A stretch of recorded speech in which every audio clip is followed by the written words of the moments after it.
Israeli वज़ीर-ए-आज़म ने पाकिस्तान के साथ भी पंगा ले लिया है और अब पाकिस्तान क्या रिएक्ट करेगा, ये एक बहुत बड़ा सवाल पैदा हो गया पूरी दुनिया में। और इस वक्त दुनिया पाकिस्तान की तरफ देख रही है और उसके बाद इसराइल की तरफ देख रही है। नेतन्याहू ने पाकिस्तान के साथ ऐसा क्या किया, ये हम आपको पूरी तफसील के साथ आज के व्लॉग में बताएंगे। और इंडिया ने एक और पानी का रेला पाकिस्तान की तरफ भेज दिया है और उससे क्या क्या तबाही आ सकती है इस वक्त, वो भी पूरी तफसील के साथ आपको इस व्लॉग में बताया जाएगा। और इसके साथ साथ एमनेस्टी इंटरनेशनल ने पाकिस्तान के ऊपर इल्जाम लगा दिया है कि पाकिस्तान के सरकारी इदारों ने 40 लाख लोगों का डाटा बाकायदा जमा किए, उनके फोन टैप किए और उनकी नकलो हरकत के ऊपर नजर रखी है। ये कौन से 40 लाख लोग हैं जिनके ऊपर एस्टैब्लिशमेंट ने या फिर पाकिस्तानी इदारों ने फोकस किए रखा, ये भी पूरी तफसील से आपको आज के व्लॉग में बताया जाएगा। और नेपाल की सूरत हाल क्या वाकई पाकिस्तान के ऊपर असरअंदाज हो सकती है, ये एक बहुत बड़ा सवाल है। इस सवाल का जवाब भी हम आपको आज के व्लॉग में देंगे। लेकिन व्लॉग की तरफ जाने से पहले मेरी आपसे रिक्वेस्ट है कि चैनल को सब्सक्राइब जरूर कीजिएगा और ये जो बेल आइकन है उसको जरूर प्रेस करें ताकि नोटिफिकेशन आपको मिलता रहे। अस्सलाम वालेकुम नाज़रीन, मैं हूं फर्रुख अब्बास न्यूट्रल भाई जावेद चौधरी। मैं नाज़रीन, इस वक्त दुनिया में अगर कोई बदमाश रियासत मौजूद है तो वो है इजराइल। इजराइल ने एक तो हमला किया, और हमला कहां हुआ जी? उस मुल्क के ऊपर जो इत्तेहादी था, जो अलाय था अमेरिका का, कतर पे। और हमले के बाद ढिठाई की हालत यह है कि वो कहता है मैं दोबारा भी करूंगा। ये पूरी डिटेल से स्टोरी आज आपको बताने जा रहे हैं कि वो किस किस मुल्क को धमकी दे रहा है, क्या क्या दे रहा है। और उन्होंने पाकिस्तान का भी नाम अब शामिल कर लिया है शायद अपनी लिस्ट के अंदर, लेकिन पाकिस्तान उनके साथ क्या करेगा, ये एक बड़ी डिटेल स्टोरी है, ये आपको बताएंगे आज जावेद चौधरी साहब। अब नेतन्याहू ने सबसे पहले पाकिस्तान का नाम लिया, पहली मरतबा पाकिस्तान का नाम लिया। इससे पहले सिर्फ वो भुन बनाते रहे हैं और आगे पीछे दाएं बाएं गुफ्तगू करते रहे, लेकिन कभी भी पाकिस्तान को बतौर मिसाल उन्होंने पेश नहीं किया। तो कल इसराइल की तरफ से बयान आया है कि अगर आपको याद हो तो 9/11 हुआ था और 9/11 के बाद अमेरिका ने अपनी पार्लियामेंट से यह कानून पास करवाया था कि कोई मुल्क भी दहशतगर्दों को पनाह नहीं देगा और अगर कोई मुल्क दहशतगर्दों को पनाह देगा तो हम उसे अपना दुश्मन समझेंगे। और साथ साथ उन्होंने अफगानिस्तान के ऊपर हमला किया, फिर पाकिस्तान के अंदर उसामा बिन लादेन छुपा हुआ था तो उसके ऊपर भी हमला किया। फिर नेतन्याहू ने यह कहा कि हमने भी इसी टाइप का एक हमला किया है कि हमारे जो दुश्मन जहां जहां छुपे हुए हैं हमने उनके ऊपर हमला किया। और ये कतर वो मुल्क है जो हमारे दुश्मनों को पनाह भी देता है, साथ साथ उनको माली मामनत भी देता है, साथ उनको खाना भी देता है, साथ उनको अपने पास रखता भी है। और साथ उन्होंने ये भी कहा कि कोई भी इस्लामी मुल्क अगर ऐसी हरकत करेगा तो फिर हम उसके ऊपर इस किस्म का हमला करेंगे। बल्कि उसने कहा, बल्कि मशवरा दिया पूरी इस्लामी दुनिया को कि आप इन लोगों को कटहरे में खड़ा करें और अगर आप कटहरे में खड़ा नहीं करते तो फिर हम तो सब कुछ करेंगे। तो पहली मरतबा पाकिस्तान का नाम आया सारे मामले में। इसका मतलब ये हुआ कि पाकिस्तान को वो बाकायदा फोकस करके बैठे हुए इसराइली। और ये बड़ी पुरानी बात है कि पाकिस्तान को हर वक्त ये महसूस होता था कि हमारा एक दुश्मन है जो बड़ा दूर बैठा हुआ है लेकिन वो हमारे ऊपर नजरें काट के बैठा हुआ है। जो पाकिस्तान का न्यूक्लियर प्लांट था इसके ऊपर जब हम प्रोसेस के अंदर थे पाकिस्तान, तो उस वक्त कई मरतबा इसके ऊपर हमला हुआ। बल्कि एक मरतबा तो ये फैसला हुआ था कि इंडियन जहाज आएंगे और उनके साथ साथ इसराइली पायलट होंगे, इसराइली जहाज होंगे, इंडिया से फ्लाई करेंगे और कोहटा प्लांट जो तो उसके ऊपर हमला करना था। और यहाँ पे उन्होंने कुछ ऐसी डिवाइसेस भी लगाती थी अपने एजेंट्स के जरिए जो उन जहाज़ों को बाकायदा मशवरा दे सकती थी या उनको सिग्नल दे सकती थी या उनकी गाइडेंस कर सकती थी कि यहाँ यहाँ ये एटमी प्लांट और एटमी प्लांट के आलात मौजूद हैं और आप इसके ऊपर हमला कर सकते हैं, लोकेशन जिसको कहते हैं। तो उस वक्त क्योंकि ये लोकेशन की डिवाइसेस बड़ी बाद में आई हैं, ये तो आपको पता होगा, लेकिन उस जमाने में भी उन्होंने एक ऐसे सिस्टम इंट्रोड्यूस करवा दिए थे कि जो बाकायदा बता सकते हैं कि यहाँ इंस्टॉलेशन है। तो उस वक्त भी पाकिस्तान को ये पता चल गया था और पाकिस्तान ने बाकायदा इंडिया को धमकी दी। और बल्कि सो फार सो उस वक्त अगर आपको याद हो जनरल ज़ियाउल हक साहब थे यहाँ पे, तो जनरल ज़ियाउल हक साहब राजीव गांधी से अचानक एक क्रिकेट का मैच हो रहा था तो वो उन्होंने जहाज़ लिया और यहाँ से इंडिया चले गए और इंडिया जाके राजीव गांधी से मिले और राजीव गांधी के साथ उन्होंने मैच देखा। फिर उनसे कहा चलें वॉक करते हैं। वॉक करते हुए थोड़ा दूर ले जाकर उनको ये बताया कि देखो इस्लामी दुनिया बहुत बड़ी है और हम 1 करोड़ से ज़्यादा लोग मौजूद हैं इस वक्त। तो आप अगर हमारे ऊपर न्यूक्लियर हमला करते भी हो तो हमारे 10-12 करोड़ बंदे मर जाएंगे, लेकिन आलम इस्लाम फिर भी जिंदा रहेगा और उसको कोई नुकसान नहीं पहुंचेगा। लेकिन अगर आपकी और हमारी लड़ाई हो गई और हमने अगर जवाबी हमला कर दिया तो फिर पूरी दुनिया के अंदर हिंदू नहीं बचेंगे। तो अब तुमने एक ही मुल्क है तो अब तुम फैसला कर लो कि तुमने हिंदुओं को बचाना है या फिर तुमने हमारे साथ पंगा लेना है। और वो उस वक्त जो लोग मौजूद थे उन्होंने देखा कि बड़ी दूर खड़े हुए भी जो राजीव गांधी था उसकी टिंड से उसके माथे से पसीना निकला और वो बहुत डिस्टर्ब था और फौरी तौर पर उसने अपनी फौजों को वापस किया। क्योंकि उससे पहले वो बाकायदा एक एक्सरसाइज उन्होंने स्टार्ट कर दी थी और न्यूक्लियर एक्सरसाइज थी कि पाकिस्तान के ऊपर अटैक भी हो सकता है। पाकिस्तान के बारे में पाकिस्तान को इसके बारे में बहुत कुछ पता था कि इंडिया क्या सोच रहा है और इसराइल के साथ मिलकर क्या सोच रहा है। बल्कि उस जमाने में यहाँ पे एक लैटिन अमेरिका की एक एम्बेसी थी जो एक्टिव थी सारे काम में और उसके अंदर जो उसका एम्बेसडर था वो जूश था और उसने भी पाकिस्तान के अंदर अपना एक पूरा नेटवर्क बना रखा था। बल्कि उन्होंने जो एयरफोर्स का हमारा एक पायलट था और अकरम अवान उसका नाम था, उसके साथ वो चैलेंज हुए हुए थे और वो जेल के अंदर था और उसके साथ मामला को सेटल किए हुए थे, जैसे मेजर आमिर ने पकड़ा, जैसे मेजर आमिर ने पकड़ा था। तो ये पुरानी इसराइलियों की कोशिश है कि वो पाकिस्तान का न्यूक्लियर प्लांट को डिस्टर्ब करें। और ये जो अपराइजिंग पाकिस्तान में मसलसल हो रही हैं और सोशल मीडिया के जरिए हो रही हैं तो इसके पीछे भी इसराइली दिमाग है। वो ये चाहते हैं कि पाकिस्तान के अंदर अबतरी परेशानी और फसाद फैलता रहे। तो बहरहाल अब नेतन्याहू ने 2 काम किए हैं, एक तो पाकिस्तान को सर्कल किया और पाकिस्तान को बतौर मिसाल पेश किया कि जी अमेरिका देखें उसने पाकिस्तान के अंदर घुस के ओसामा बिन लादेन को कत्ल किया था या उसके खिलाफ ऑपरेशन किया तो हम भी कर सकते हैं। और दूसरा उसने कहा जी कि अगर आप लोग हमारी बात नहीं मानेंगे तो फिर हम इसको न्यू नॉर्मल बनाएंगे, हम फिर आपके ऊपर अटैक करते रहेंगे। तो एक तो शर्मिंदा नहीं है जो कतर ने कहा ना क्या हम इसको सजा देंगे और इनको अपनी गलती का इदराक करना चाहिए, क्योंकि दरमियान में कुछ मुल्क हैं जो इसराइल से कह रहे हैं कि आप माजत कर लें इस पे, ताकि मामलात को सेटल किया जाए। लेकिन इसराइल की तरफ से अब जवाब आ गया कि जनाब हम तो कोई माजत नहीं करें, बल्कि इस किस्म की हरकतें हम मजीद करते रहेंगे। अब अगर ये सिलसिला चलता है तो दो और टारगेट हैं जिसके ऊपर मुझे लगता है कि इसराइल आने वाले दिनों में हमला करेगा। एक यूएई है, क्योंकि यूएई के अंदर बहुत से ऐसे लोग बैठे हुए हैं जिनका फ़लस्तीन के साथ ताल्लुक है, जिनका हमास के साथ ताल्लुक है, और बड़ी उन्होंने जायदादें बनाई हुई हैं। और यूएई के अंदर बाकायदा दुबई के अंदर उनकी अपनी स्टैब्लिशमेंट है और उसको ज़ाहिर बैकिंग है यूएई की। इसके साथ साथ सऊदी अरेबिया के अंदर फ़लस्तीनी बहुत ज़्यादा हैं, और अगर इसराइल पास ना आया तो सऊदी अरेबिया के अंदर भी अटैक कर सकता है।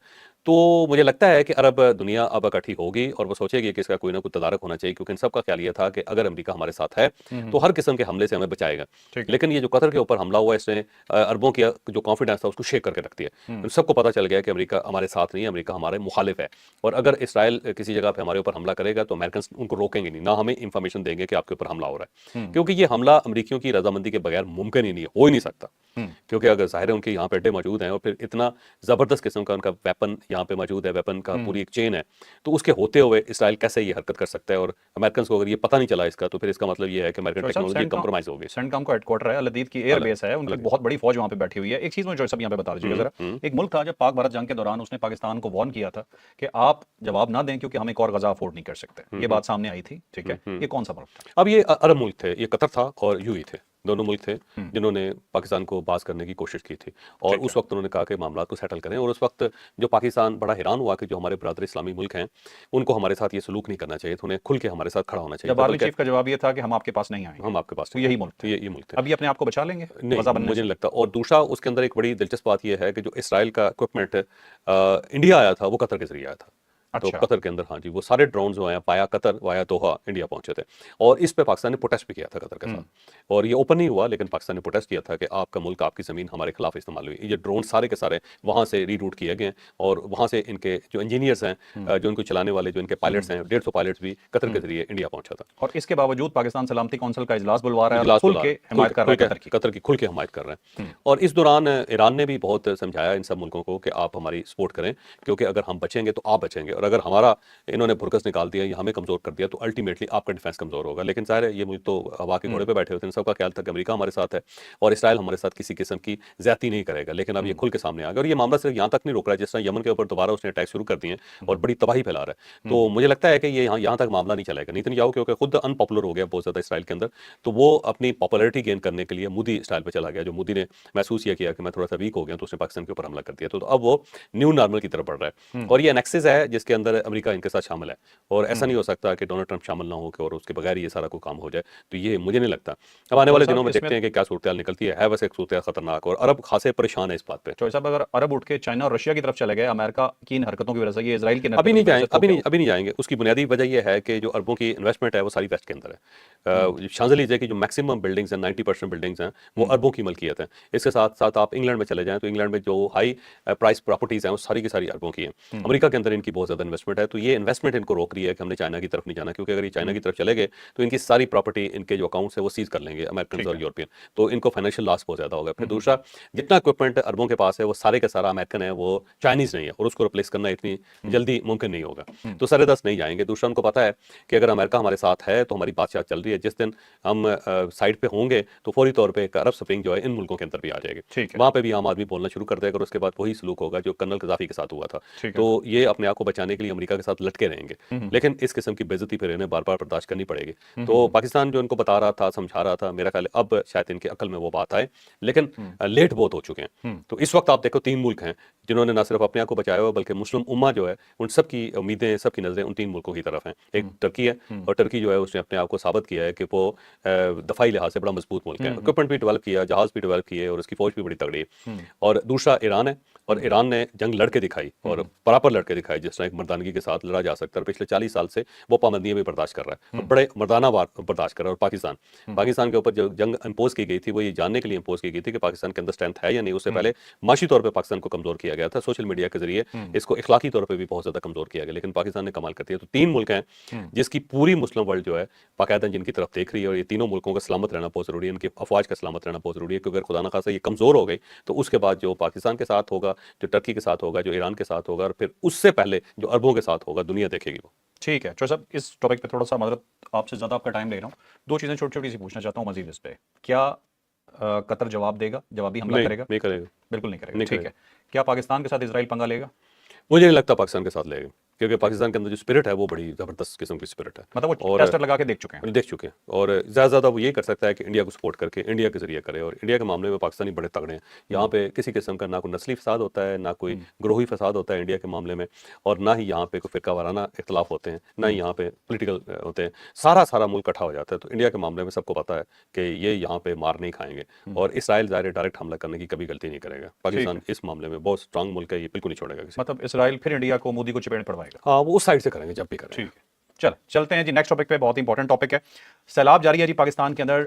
केपीके से गुजर चुका है, अब सैलाब की तबाहकारियां पंजाब में हो रही हैं और इस वक्त वो जा रही हैं सिंध की तरफ। लेकिन पंजाब का हिस्सा अभी खत्म नहीं हुआ, पंजाब में बहुत बड़ी तबाही आ रही है, और आ इसलिए रही है कि जैसे ही सैलाब कम होने लगता है इंडिया पीछे से फिर सैलाब छोड़ देता है। तो पूरी आज एक डिटेल आपको बताएंगे कि पंजाब के कौन कौन से इलाके इस वक्त शदीद खतरे में हैं, कहां के बंद तोड़े जा रहे हैं, कौन से शहर खाली करवाए जा रहे हैं, डिटेल से जानिए। अब जब हम ये विलॉग कर रहे हैं तो इस वक्त खबर आई है कि इंडियन एम्बेसी की तरफ से हमारी वजारत खारजा को बताया गया है कि दरिया सतलज के अंदर एक और रेला छोड़ दिया गया है, और अब ये बड़ी तेजी से आगे बढ़ रहा है, और पाकिस्तान के अंदर ज़ाहिर है फौरी तौर पे बेल बच गई, अलार्म बच गए, और अब जो खतरा है वो मुल्तान को खतरा है। और मुल्तान में उस शरीफ रोड जो है उसके ऊपर बाकायदा शिगाफ डाल दिया गया है, जिसके बाद 3 बस्तियाँ हैं, बस्ती लौंग है, बस्ती कनू है और बहादराबाद है। इन तीनों के अंदर इस वक्त पानी है, और यहाँ पे मकानात को और लोगों को खाली करने का ऐलान किया जा रहा है कि लोग अपने घर छोड़ के फौरी तौर पर यहाँ से निकले। अगर कोई कीमती चीज़ें हैं तो उनको उठा लें, बाकी चीज़ें छोड़ दें, क्योंकि पानी बड़ी तेजी से उस तरफ बढ़ता चला जा रहा है। शिगाफ डाल पानी दिया मोड़ गया, दिया गया। मोड़ दिया गया, क्योंकि अगर शिगाफ नहीं डालेंगे तो मुल्तान डूब जाएगा, ठीक और है। बड़े शहरों को हमेशा बचाया जाता है। ठीक है। तो इस वक्त मुल्तान के अंदर बहुत ज़्यादा इमरजेंसी है। मैं मुल्तान के लोगों से हमदर्दी भी रखता हूँ,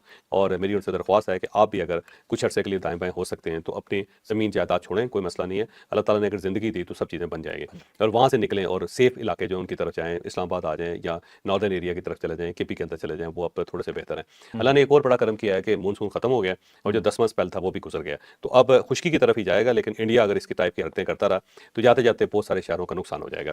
इस वक्त हम ज़्यादा डिटेल तो नहीं दे रहे, लेकिन 2 डिटेल आपके सामने रख रहे हैं कि जिन जिन हेड्स में ऊंचे दर्जे का सैलाब इस वक्त मौजूद है उनका हम जिक्र करते जाते हैं। पंजनद के ऊपर इस वक्त बहुत ज़्यादा प्रेशर है, और ये हेड्स जो है ना इस वक्त खतरे में, और यहाँ से ही पानी सिंध की तरफ रवाना होगा, बल्कि रवाना हो रहा है, और पानी का लेवल जो सिंध के अंदर है वो बढ़ता चला जा रहा है। फिर सदनाई है, ये हेड जो है इसके ऊपर इस वक्त बड़ा प्रेशर है। फिर गंडा सिंह वाला जो है उसके ऊपर बहुत ज़्यादा प्रेशर है। फिर सलमान की हेड है, उसके ऊपर बड़ा प्रेशर है। फिर हेड इस्लाम है, उसके ऊपर बहुत ज़्यादा है, और हेड मलसी साइफर जो है उसके ऊपर भी बहुत ऊंचे दर्जे का सैलाब इस वक्त मौजूद है। और ये अगर बंद को टूट गया या हेड को टूट गया तो बहुत ज़्यादा नुकसान होगा, बहुत। लेकिन बहरहाल हमारे इदारे जो हैं इनको सलाम पेश करना पड़ेगा कि जैसे भी मैनेज कर रहे हैं, रो धो के ये मैनेज कर रहे हैं, और अभी तक कोई बहुत बड़ा नुकसान नहीं हुआ। बस्तियां बहुत तबाह हुई हैं, देहात बहुत ज़्यादा तबाह हुए हैं, लेकिन किसी बड़े शहर को अभी तक कोई नुकसान नहीं हुआ। बड़े शहर के अंदर खुदा ना खास्ता सूरत पैदा हो गई तो बहुत बड़ी इमरजेंसी होगी, उसको फिर कंट्रोल करना इतना आसान काम नहीं होगा। फिर दरमियाने दर्जे का जहाँ जहाँ सैलाब है वहाँ गड्डू बराज है, इसके ऊपर दरमियाने दर्जे का सक्कर बराज है, फिर त्रीमू बराज है, फिर बलोकी बराज है। इन चारों बराजेस के ऊपर इस वक्त दरमियाने दर्जे का सैलाब है, लेकिन पानी का लेवल यहाँ पे भी बढ़ता चला जा रहा है। बहरहाल अगले 1-1.5 दिन के अंदर जो सिंध की सूरत होगी वो थोड़ी सी खतरनाक हो जाएगी। पहले सिंध की सूरत कुछ खराब हुई है, लेकिन अभी भी कंट्रोलेबल है। अब आने वाले दिनों में देखते हैं कि क्या वहाँ पे सूरत होती है। बिल्कुल ठीक है जी। नेक्स्ट स्टोरी मैं कहूँगा जी आज की सबसे इंपॉर्टेंट स्टोरी ये है, पाकिस्तान पे मुख्तलिफ किस्म के अटैक्स किए गए, ये मिलिट्री के जरिए भी किए गए, ये इंटरनेट के थ्रू भी किए गए, ये सियासी तौर पे भी किए गए, और जब ये एहतजाज नाकाम होते हुए नजर आए तो फिर इस तरह से हुआ कि इंटरनेशनली खबरें जो हैं छपवानी शुरू करवा दी गई हैं। ये खबर देख के मुझे ऐसा ही लग रहा है, हो सकता है चौधरी साहब मुझसे इख्तलाफ करें, और ये खबर इस तरह की है कि जैसे आम लोगों को ये बताने की कोशिश की जा रही है कि आपके साथ बड़ा जुल्म हो रहा है, जो एक्चुअली में नहीं हो रहा। मेरे ख्याल में चौधरी साहब से जानता हूं कि वो क्या कहते हैं, आपका और मेरा फोन टेप हो रहा है जी, हमारा कोई डाटा सेफ नहीं है, ये खबर ये कह रही है। डिटेल से जानते हैं ये है क्या। एमनेस्टी इंटरनेशनल एक डाटा रिलीज किया, उनका ये ख्याल है कि 40 लाख फोन टैप हो रहे हैं पाकिस्तान के अंदर, और फायरवॉल जो है वो भी इस वक्त टिक टॉक किस्म की एक्टिव है। और उसमें उन्होंने कहा जी कि आम शहरी जो पाकिस्तानी है उनके फ़ोन टैप हो रहे हैं, तमाम सहाफ़ियों के हो रहे हैं, और जो मारूफ सियासतदान है उन सब का फ़ोन टैप हो रहा है। फिर उन्होंने बताया कि 40 लाख की सलाहियत है हमारे सिस्टम में, और ये सलाहियत हर वक्त एक्टिव रहती है, इस्तेमाल होती है, बेक वक्त इस्तेमाल।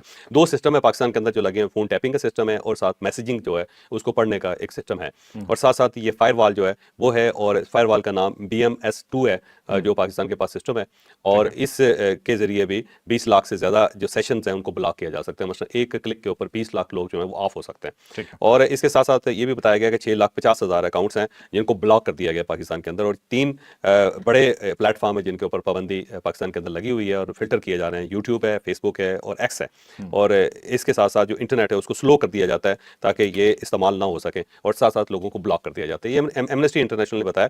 लेकिन अब सवाल ये है कि ये कोई बड़ी इंफॉर्मेशन नहीं है, ये आम सी इंफॉर्मेशन है और इससे ज़्यादा जो है हो सकता है पाकिस्तान के अंदर फ़ोन ब्लॉक हो रहे हैं, बल्कि जो सेलुलर कंपनीज़ हैं वो सारी की सारी फ़िल्टर करती हैं डाटा। और अगर 18.5 करोड़ लोगों के पास इस वक्त मोबाइल फ़ोन है, तो वो ज़ाहिर है एक सेलुलर सिस्टम के ज़रिए जा रहे हैं, जो इंटरनेट चलाने वाली कंपनी है और इसके अलावा जो मोबाइल फ़ोन कंपनीज़ हैं, उससे डाटा फ़िल्टर होकर जा रहा है। तो आप ये समझिए 18 करोड़ लोग या 18.5 करोड़ लोगों का डाटा जो है वो सेफ भी है और वो फ़िल्टर भी हो रहा है। तो 40 लाख तो उसके सामने कुछ भी नहीं, एक चीज़। दूसरी बात यह है कि पाकिस्तान वाहिद मुल्क नहीं है, अमेरिका के अंदर हर शहरी का डाटा, उसकी कॉल, उसके मैसेजेस सारे के सारे रिकॉर्ड होते हैं। आप किसी भी शहरी जो है उसका डाटा निकाल सकते हैं पूरे का पूरा। और वहां पे इतने बड़े बड़े सर्वर्स लगे हुए हैं कि सारी की सारी कम्युनिकेशन जो है उन्होंने जमा की होती है, अपने पास स्टोर की होती है। इवन आपकी ऑडियो कॉल्स तक वहां पे सेव होते हैं। ठीक है। और उसी से वो फिल्टर करके फिर बहुत सारे दहशतगर्दों के खिलाफ कार्रवाई करते हैं। यूरोप के बहुत सारे मुल्क हैं जिनके अंदर ये सारा डाटा उनके पास मौजूद है। और कोई शख्स भी अगर मोबाइल फोन लेता है, साथ उनका आईडी कार्ड लिया जाता है, साथ उनका पासपोर्ट लिया जाता है और बाज़ औक़ात तो उनकी बाकी रजिस्ट्रेशन और बाकी जो चीज़ें हैं वो भी सारी ले ली जाती हैं। तो उनके पास एक एक शख्स का डाटा मौजूद है और अगर आप विजिटर हैं तो आप अपने जो पासपोर्ट है उसके बगैर आप कोई सिम नहीं ले सकते। ठीक है। तो सारा सारा डाटा उनके पास होता है। तो पाकिस्तान के साथ कोई खुसूसी सलूक नहीं हो रहा है या पाकिस्तान खुसूसी सलूक नहीं कर रहा है। ये एक नॉर्मल सा प्रोसीजर है जो पूरी दुनिया के अंदर हो रहा है, कोई अनोखा नहीं है। लेकिन जो आपने खदशा जाहिर किया वो बात बड़ी हद तक दुरुस्त है कि जो इंटरनेशनल बॉडीज़ हैं वो पाकिस्तान के ऊपर प्रेशर डाल रही है। पाकिस्तान के अंदर एक अफसोसनाक किस्म की सूरत क्रिएट की जा रही है। यहाँ पे एक हवा दी जा रही है नफरत को कि जनाब देखें आपके इदारे आपको आपके साथ क्या सलूक कर रहे हैं। भाई इदारे तो करेंगे यार, इदारे नहीं करेंगे तो कौन करेगा? दहशतगर्द के माथे पे तो नहीं लिखा ना, वो दहशतगर्द है, यहीं से पकड़ा जाएगा। यहीं से पकड़ा जाए। दूसरी ये जो जितनी ऐप्स है ना, जो फेसबुक है, यूट्यूब है, फिर उसके साथ साथ इंस्टाग्राम है, फिर एक्स है, तो ये क्या कर रही है? इसके पास भी तो डाटा है ना सारे के सारे। आपकी जितनी मैसेजिंग है क्या इनके पास नहीं होता? ये तो प्रॉपर इनके पास तो एनालिसिस करने का तो सब सिस्टम है। अमेरिका और इजराइल पे इल्जाम है कि हर मतलब चाहे फेसबुक हो, व्हाट्सएप हो, ये सारा डाटा उनके पास मौजूद है, सिर्फ वो बताते नहीं है कि वो हमने एक उठाया हुआ है। जर्मन चांसलर नहीं थी जिसने कहा था कि अमेरिकन मेरा फोन टैप करते हैं? अच्छा। हाँ जी, एंजेलिना मर्कल, उसने तो ओपनली कहा था। हाँ, ठीक है। इस तरह करके ओपनली कहा था। तो ये तो पूरी दुनिया के अंदर होता है। चलो साहब, ये मेरे ख्याल परेशानी सर वो जानू मानू वाले लोगों के लिए है कि उनके मैसेजेस कॉल्स ना सुनी जाए। वो कहते हैं बाकी फायरवॉल हमारा हटा कर लें जो दें करना है। ताकि पाकिस्तान के अंदर एक और 9 मई हो जाए। जाहिर बात है, ऐसे ही लग रहा है, बिल्कुल सही कह रहे हैं। ठीक है, अब चलते हैं जी अपनी लास्ट स्टोरी पे। बड़ी इंपॉर्टेंट स्टोरी है, ये भी इसी तरह से है जी कि रिलेट किया जा रहा है पाकिस्तान को नेपाल के साथ और जानबूझ के। और मैं अगर सीधा ही कहूं, हो सकता है चौधरी साहब फिर इस चीज के अगेंस्ट चले जाए, लेकिन यार ये तुम्हें हो सकता कैसे पता चलता है यार? मुझे पता है कि मैं पीटीआई के खिलाफ क्या नहीं लगा ओ यार हूं, वो यूज कर रहे हैं। ओ यार ठीक है, वो हो ये माफ रहा है कर जी दो कि यार, वहां हो पे जो इनकलाब आ रहा है, जो इनकलाब रुकने का ही नाम नहीं ले रहा, सारा काम हो चुका है जो वो चाहते थे, लेकिन इनकलाब सुनामी बन के बही जा रहा है और अपने ही मुल्क को आग लगाई जा रहा है। उसे रिलेट किया जा रहा है पाकिस्तान से और मशवरे दिए जा रहे हैं पाकिस्तानियों को। हमारा उन्हें पता नहीं है हम चीज क्या है, हमने नहीं उठना, बेफिक्र रहो, लगा लो जोर जो करना है। अच्छा, पीटीआई का कमाल ये है कि जो रशिया का इंकलाब था उसको भी कहते हैं इमरान खान की वजह से हुआ था, जो फ्रेंच इंकलाब आया था वो भी इमरान खान साहब की वजह से हुआ था। इमाम खमीनी को तो लेके इमरान खान साहब आए थे। इनकी ना वो इनका जोग्राफिया के साथ साथ हिस्ट्री भी बड़ी कमजोर है। ये सारे जो इंकलाब है उसको पाकिस्तान और इमरान खान साहब के साथ मिला देते हैं। शुक्र इन्होंने ये नहीं कहा कि इमरान खान साहब ने जेल से कहा नेपाल के लोगों को बाहर निकलाओ और तबाही फेर दो अपने मुल्क की। तो बहरहाल ये जो बैकग्राउंड है उसकी यही है कि इस वक्त 77 इजला हैं नेपाल के, वहाँ पे बड़े मुजाहरे हो रहे हैं, बहुत खौफनाक मुजाहरे हो रहे हैं और ये सोशल मीडिया की बंदिश के ऊपर स्टार्ट हुआ था। ये सोशल मीडिया एक ऐसी हीरोइन है, एक ऐसा नशा है कि जब ये लोगों को लग जाता है तो फिर उसी तरह तड़पते हैं जिस तरह हीरोइन का नशा होता है। तो अचानक उन्होंने इस तरह किया कि गवर्नमेंट ने सारी ऐप्स के ऊपर पाबंदी लगाकर उन्होंने कहा जी इनको दफ्तर बनाने चाहिए, यहाँ पे दफ्तर बनाएंगे तो फिर ही ये ऑपरेट कर सकेंगे नेपाल के अंदर, वैसे हम इनको इजाजत नहीं देंगे। तो सारे मुल्क करते हैं यार, कौन सा मुल्क है जो ये नहीं करता? सब मुल्कों को इजाजत होनी चाहिए, सारे मुल्क करते हैं ताकि डाटा ले सकें, कोई आपके खिलाफ स्प्रिंग ना कर सके जैसे अरब स्प्रिंग हुई थी।